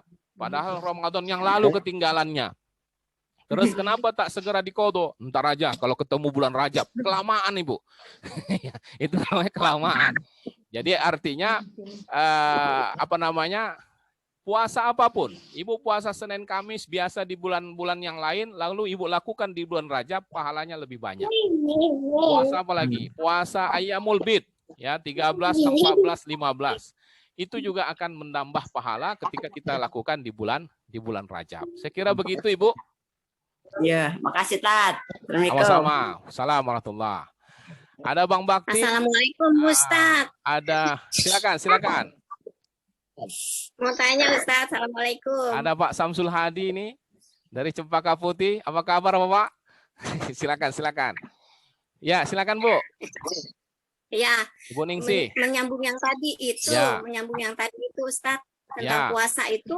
Kalau seandainya kita puasa nih kan udah biasa Senin Kemis atau Ya. ayam mulbit gitu, tapi kita juga merasa puasa Ramadan kita yang lalu itu entah rasanya nih Ustadz ya, mungkin kurang atau apa gitu, terus kita kodok itu niatnya boleh nggak tuh Ustadz?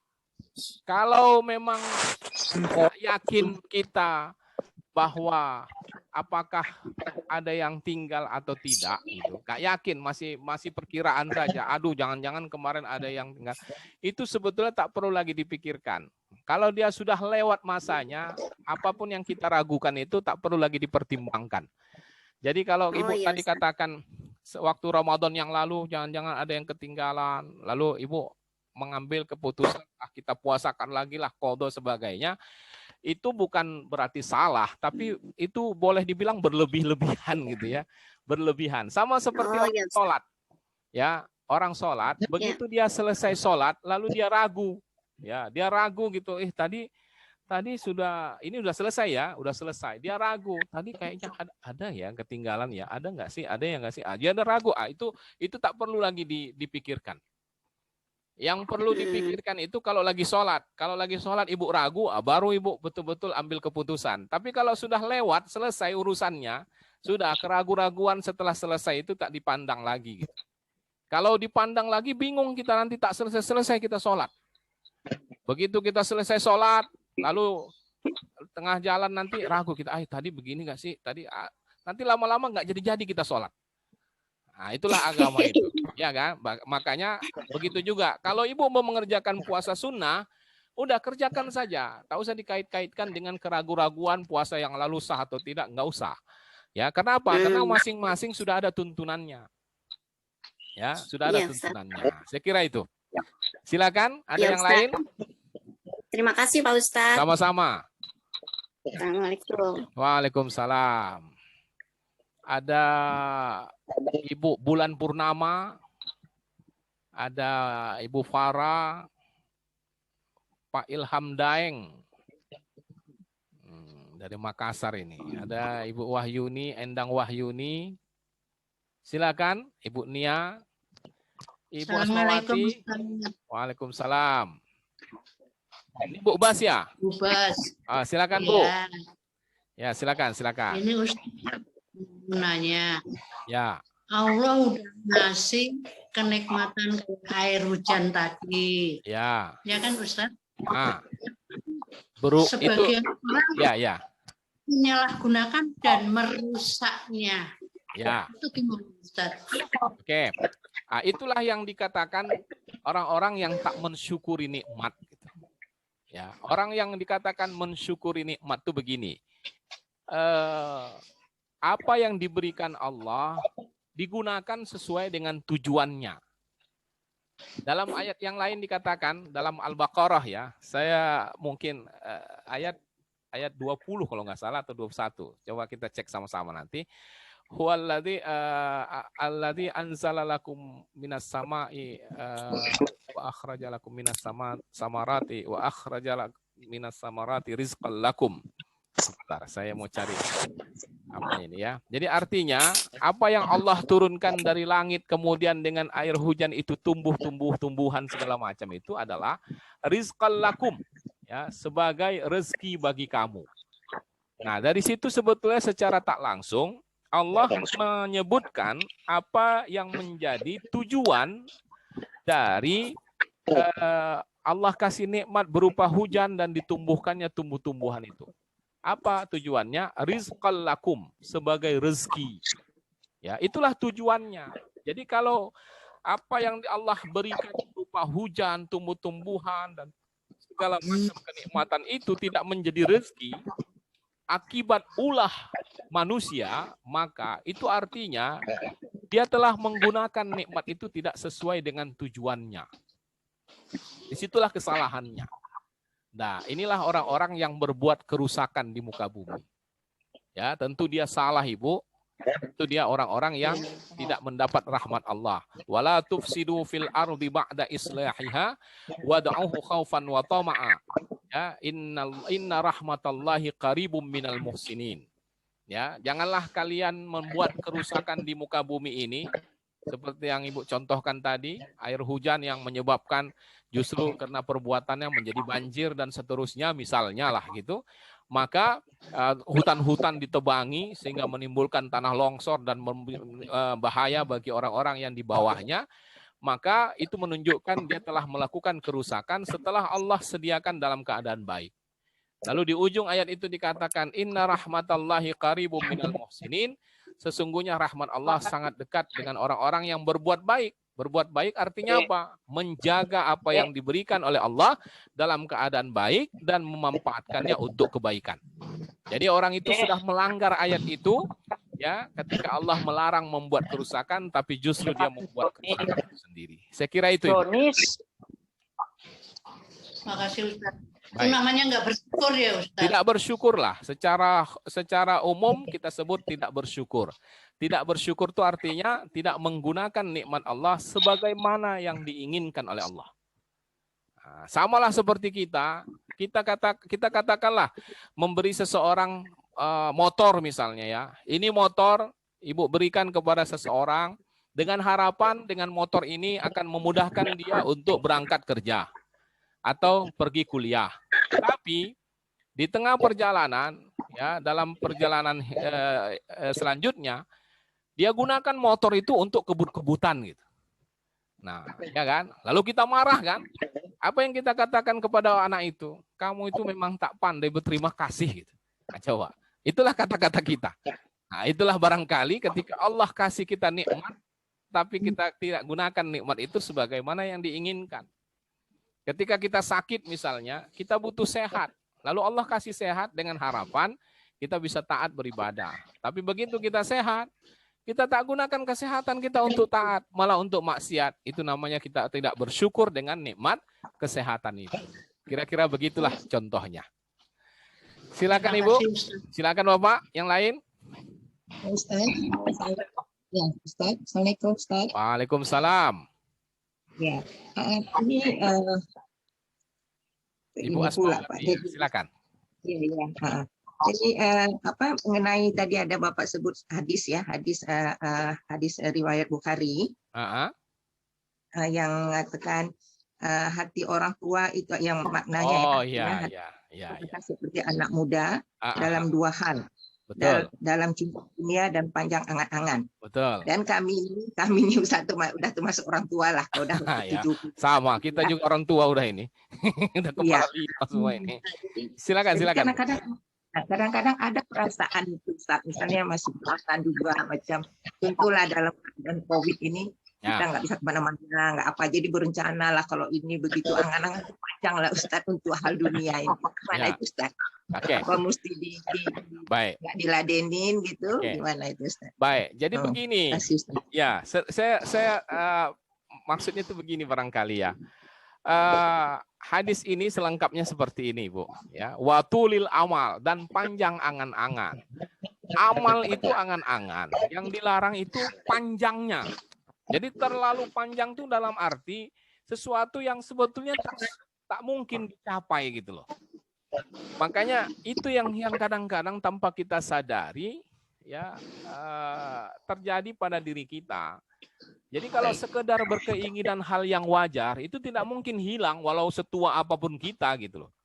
Seperti kita misalnya dalam COVID ini, pandemi ini tak bisa kemana-mana, lalu kita berpikir nanti kalau selesai COVID ini saya akan jalan-jalan dengan keluarga, saya mau mengajilah ke masjid mana, misalnya begitu.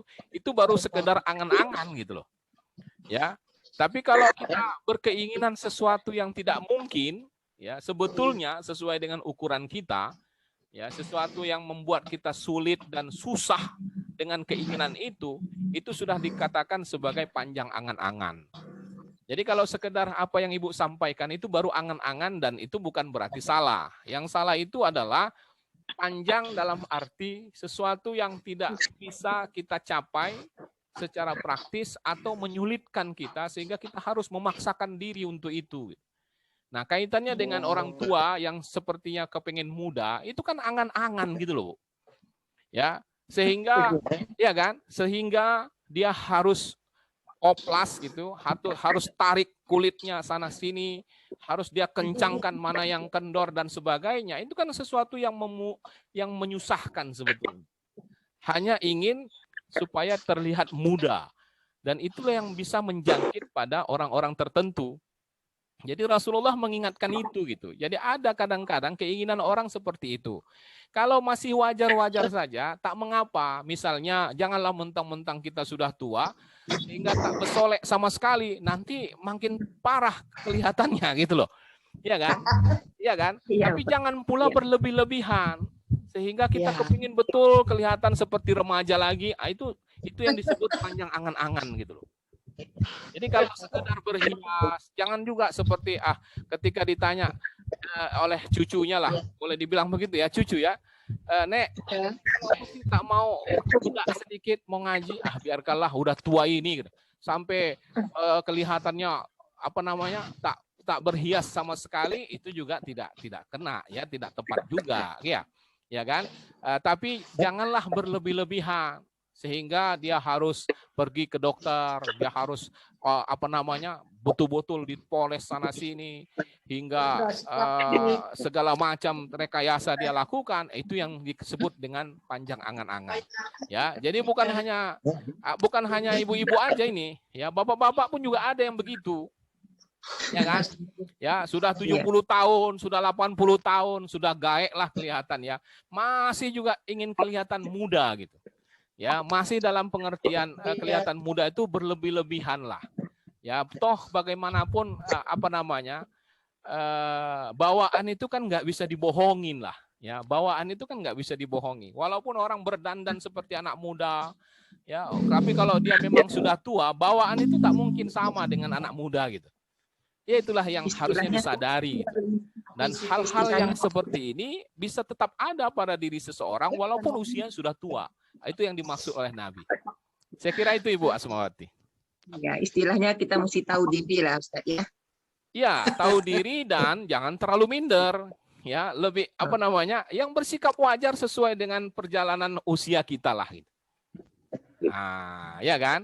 Misalnya kalau memang kita sudah tua, sudah tak kuat lagi, janganlah merasa masih bisa itu segala macam, akhirnya memaksakan diri, itu berbahaya. Kalau memang sudah tak bisa makan kari kambing, ya jangan dipaksakan lah, supaya jangan terlihat. Ya kan? Jangan bersaing sama anak muda untuk urusan yang begitu, karena mereka masih kuat, kita sudah tinggal sisanya, itu yang bahaya. Saya kira itu. Ada yang lain? Silakan. Sama-sama. Bang Bakti, dari tadi senyum-senyum saja. Silakan, Ibu Yuhaida, Ibu Supriyanti, Ibu Said, Ibu Murdianti, Ibu Sukira, tadi sudah ya. Ini Opo Reno ini siapa ya? Ibu Sri Wahyuni, ini Ibu Talib ya? Iya, Bu Talib ya. Apa kabar Bu? Ibu Tabrani, Ibu Ratna. Ya, silakan Bu Ratna. Bu Ratna dari Cinere, Bang Bakti, Bu Dadi dari Nurul Huda, Bu Eni, Pak Hasan. Ustaz. Ya, silakan. Bu Nia, ini Ustaz. Bu Mina, siapa nih yang barusan? Tak kelihatan. Ustaz, mau tanya nih. Ya, ya Bu Sukira. Silakan Bu. Ya.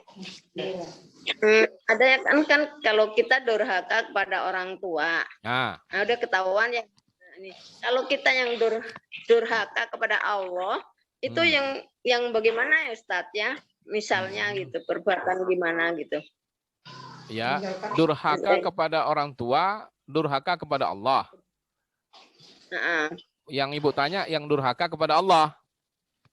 Ya, gimana itu kalau kepada durhaka kepada orang tua udah jelas. Kalau durhaka kepada Allah itu yang perbuatan yang gimana itu termasuk durhaka kepada Allah. Durhaka kepada Allah itu sebetulnya penyebutan buat orang-orang yang terang-terangan dia melanggar perintah Allah, meninggalkan kewajiban-kewajibannya. Ya, banyaklah yang semua apapun yang menjadi hak Allah tak dipenuhinya, itu durhaka dia kepada Allah. Iya. Dia terang-terangan meninggalkan sholat. Tidak sholat itu sebetulnya durhaka kepada Allah. Ya, apalagi melakukan maksiat-maksiat terang-terangan. Ya, ada sikap kesombongannya dalam melakukan perbuatan yang tak baik itu, seolah-olah Allah dia siap menanggung hukuman dari Allah misalnya. Ya, dia siap menanggung azab katanya. Itu sebuah kesombongan dan itu adalah kedurhakaan.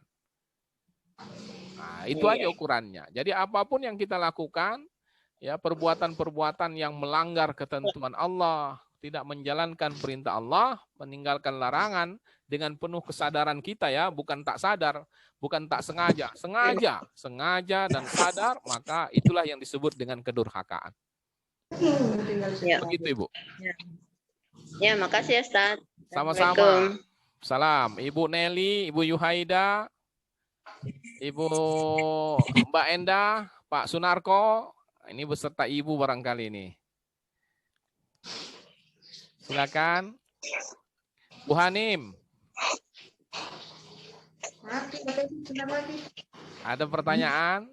Kalau tak ada pertanyaan, saya ingin melanjutkan.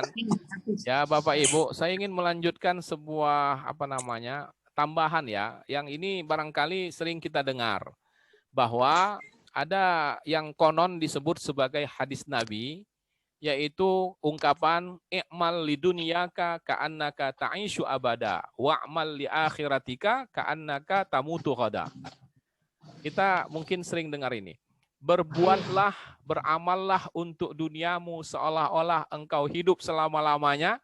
Ya, pernah dengar itu? Ya kan?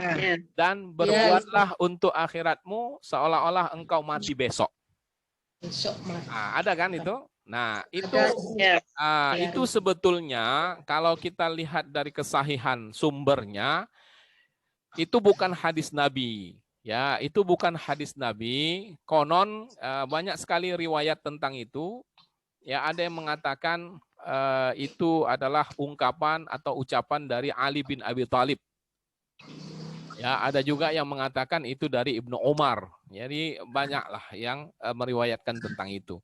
Tapi yang pasti dia bukan hadis Nabi, tidak ada dasarnya, tidak ada sambungannya ke Nabi, jadi dia tidak boleh diyakini sebagai hadis. Nah, namun kemudian bukan berarti isinya otomatis salah gitu, tidak juga gitu ya. Isi dari ungkapan itu ada benarnya.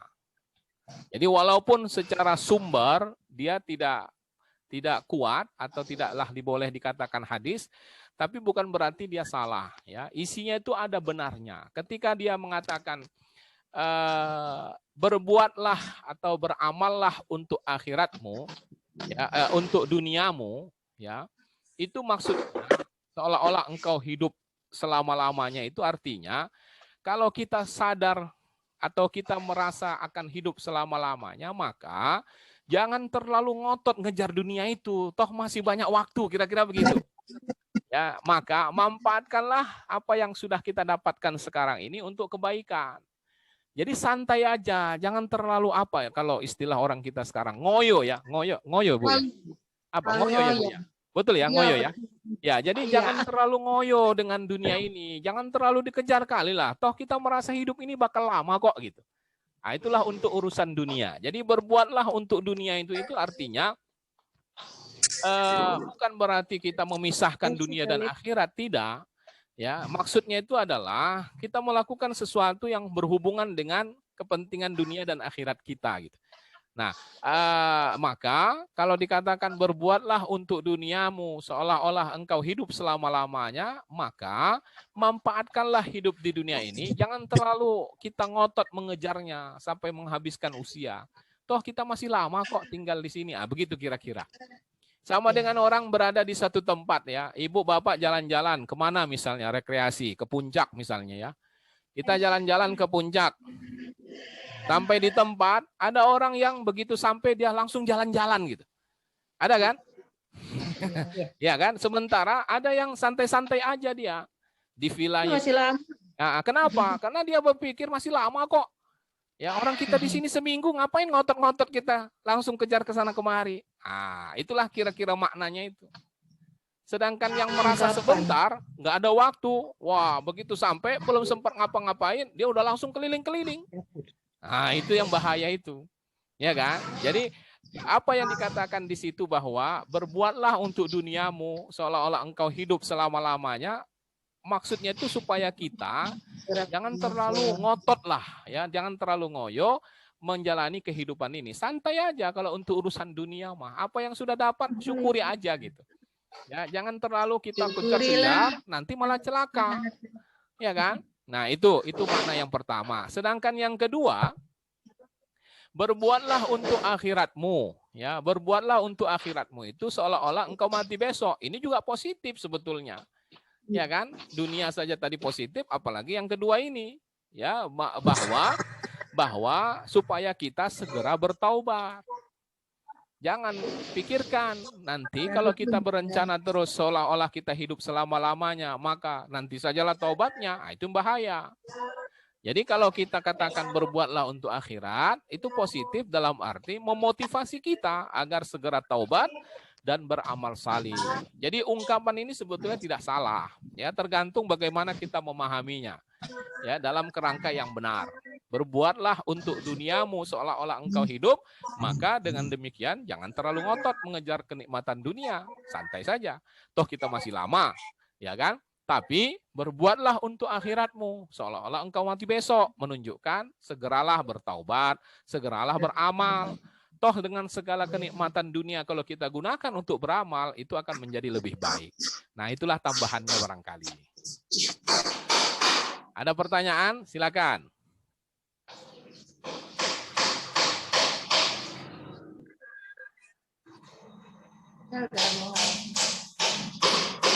Pak Arman. Silakan Pak Arman. Apa kabar Pak Arman? Sehat? Alhamdulillah. Ibu Ilham Daeng. Ibu Ilham Daeng ini dari mana Ibu? Enggak, ini itu kebetulan saya pakai menantu saya karena yang laptop saya kebetulan lagi bermasalah. Oh iya, iya. Ibu dari jamaah? Jadi dari jamaah. Saya dari alumni SMA 8. Oh, ya Allah ya Tuhan. Ya, saya pernah ceramah di situ. Melalui Ibu Ibu apa namanya? Ya, Ibu Ati, ya. Selamat bergabung Ibu-ibu semua. Jadi sekali lagi saya katakan ini memang random ini, ya, dari segala kelompok, dari segala paguyuban, ya, sampai Pak Hadi pun hadir di sini. Ya, beliau ini dari PLN Cempaka Putih, Bu. Alhamdulillah kita bisa silaturahmi di sini. Baiklah, saya kira kalau memang tidak ada pertanyaan lagi, saya ingin menyampaikan sesuatu sebagai renunganlah bagi kita semua, Bapak Ibu sekalian, ya, berkenaan dengan 2 ayat yang kita baca pada hari ini. Ya, surat Al-Kahfi ayat 45 dan 46. Di mana di sini digambarkan tentang hubungan antara dunia dan akhirat dan bagaimana cara kita menyikapinya. Ada sebuah kisah yang cukup menggugah hati kita. Suatu ketika Umar bin Khattab datang ke rumah Rasulullah, sampai di depan pintu beliau menangis. Kenapa beliau menangis? Karena dia lihat Nabi sedang tertidur di atas segelar tikar yang boleh dikatakan tikar itu tidaklah besar, ya, bahkan sebagian dari tubuh Rasulullah tidak mengenai tikar. Bayangkan, saking kecilnya tikar itu, gitu ya. Nah, dia menangis, ya, ketika Rasulullah berbalik. Umar melihat ada bekas tikar di badan Rasulullah. Nah, lalu kemudian Nabi terbangun melihat Umar menangis. Dia bertanya, kenapa engkau menangis wahai Khattab? Ya, wahai putra Khattab, maksudnya Ibnu Khattab, Umar bin Khattab. Apa kata Umar kemudian? Ya Rasulullah, bagaimana aku tidak menangis, katanya, ya. Tikar ini telah menimbulkan bekas di tubuhmu. Engkau adalah Nabi Allah, kekasih Allah. Kekayaanmu hanya yang kulihat sekarang ini. Maksudnya tak ada kekayaan lain. Tikar tempat tidurnya saja pun masih seperti itu, gitu besarnya, ya. Padahal di tempat lain sana, katanya, seorang kaisar dan Kisra duduk di singgasana mereka dan berbantalkan sutra, ya, menunjukkan kemewahan mereka gitu ya. Nah, kemudian Nabi berkata, apa kata Rasulullah? Mereka telah menyegerakan kesenangannya sekarang juga. Kesenangan yang akan cepat berakhir, kata Rasulullah. Kita adalah kaum yang menangguhkan kesenangan kita untuk hari akhir kita. Perumpamaan hubunganku dengan dunia ini adalah seperti orang yang bepergian pada musim panas. Ia berlindung sejenak di bawah pohon, kemudian berangkat dan meninggalkannya. Inilah sebuah kesadaran yang perlu kita tumbuhkan Bapak Ibu sekalian dalam hati kita, dalam kesadaran iman kita bahwa dunia ini adalah hanya sekedar perantauan kita, ya, bahwa kita sadar dunia ini sementara, akhiratlah selamanya, sebagaimana judul kajian kita hari ini. Dan kesadaran itu adalah kesadaran bukan orang-orang biasa, itu adalah kesadaran para nabi. Itu adalah kesadaran para sahabat, kesadaran para kekasih Allah atau wali-wali Allah. Ya, kesadaran yang menumbuhkan semangat kepada kita untuk lebih mengutamakan sesuatu yang abadi, karena apa yang kita hadapi sekarang, yang kita miliki sekarang adalah sementara. Inilah barangkali sebagai penutup dari apa yang kita bahas pada hari ini, agar menyadarkan kita bahwa apa yang kita lakukan hari ini, inilah yang akan kita nikmati di hari yang akan datang. Kalau sesuatu yang baik, berarti kita akan mendapatkan nikmat yang baik. Dan kalau yang kita lakukan hari ini sesuatu yang tidak baik, maka itu artinya kita siap menanggung akibat apa yang kita lakukan. Itu barangkali Bapak Ibu sekalian, dan sebagai penutup, quote penutup kita pada hari ini, saya mau mengucapkan terima kasih Bu Eni yang kemarin memposting video ini. Ya, saya kira tepat sekali dengan kajian kita pada hari ini. Saya menuliskannya dalam bentuk quote ini, ya, dari video itu. Seorang yang berkata, mengingatkan kepada kita, jangan terlalu kau kejar dunia. Kalaupun kau dapat, ya, kenapa? Karena takkan dapat. Kalaupun kau dapat, takkan banyak. Kalaupun banyak, takkan puas. Kalaupun puas, takkan lama. Tapi semangatlah mengejar akhirat. Karena kalau kau dapat, pasti banyak. Dan kalau banyak, pasti puas. Dan kalau puas, pasti kekal selama-lamanya. Barangkali itulah yang bisa kita sampaikan pada kesempatan ini. Saya mengucapkan terima kasih kepada Bapak Ibu sekalian yang telah ikut bergabung, bersilaturahmi di majelis ini. Sekali lagi kita mohon kepada Allah, sebagaimana kalau kita berkumpul secara langsung sebagai sebuah majelis ilmu, Allah turunkan rahmat sakinah dan doa-doa para malaikat, mudah-mudahan Allah turunkan pula hal yang sama kepada kita pada hari ini, walaupun kita berkumpul dalam suasana seperti ini. Saya kira demikian Bapak Ibu sekalian. Terima kasih sekali lagi. Mohon maaf bila ada hal-hal yang kurang berkenan. Ini akan kita share, akan saya masukkan ke channel YouTube, nanti akan saya kirimkan kembali kepada kita semua sebagai arsip kita, sebagai pengingat kita. Mudah-mudahan dicatatkan Allah amal ibadah kita sebagai amal ibadah kita. Saya kira demikian Bapak Ibu. Mari kita tutup dengan doa. Mudah-mudahan kita semua dalam keadaan sehat walafiat, diberikan Allah perlindungannya selalu, dan diberikan Allah keberkahan dari setiap apapun yang sudah kita dapatkan. A'udzubillahi minasyaitonirrajim. Bismillahirrahmanirrahim. Alhamdulillahirabbil alamin. Wassalatu wassalamu ala asyrafil anbiya'i wal mursalin wa ala alihi wa sahbihi.